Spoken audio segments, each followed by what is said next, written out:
यवतमाळ जिल्ह्यात राज्य उत्पादन शुल्क विभागाने अवैध दारू तस्करांविरोधात मोठी आणि धाडशीची कारवाई केली आहे। 10 फेब्रुवारीच्या मध्यरात्री राडेगाव अल्लीपूर रोडवरील कमडेश्वर फाट्यावर सापळा रचत पथकाने 10 चाकी कंटेनरची तपासणी केली। नमस्कार, आपण बघत आहात महान्यूज 7 करिता मी नंदिनी बर्वे। तपासणी दरम्यान अंड्याच्या रिकाम्या बॉक्सच्या आड लपवून ठेवलेले गोवा आणि मध्य प्रदेश बनावटीची विदेशी मद्याची तब्बल 613 बॉक्स जप्त करण्यात आली। तपासणी दरम्यान टाटा योद्धा वाहनातून 30 पेटी देशी दारू तर पाठलाग करून पकडलेल्या किया सेल्टॉस कार मधून आणखी 40 पेटी जप्त करण्यात आले।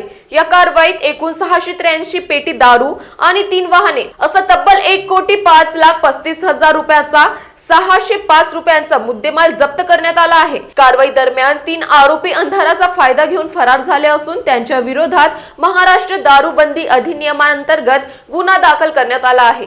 ही कारवाई राज्य उत्पादन शुल्क आयुक्त डॉक्टर राजेश देशमुख यांच्या मार्गदर्शनाखाली निरीक्षक PS बोढारे आणि त्यांच्या पथकाने यशस्वीपणे पार पाडली। महान्यूज 7 करिता यवतमाळवरून अक्रम दिवान यांची report. This video is sponsored by Shivam Jewelers.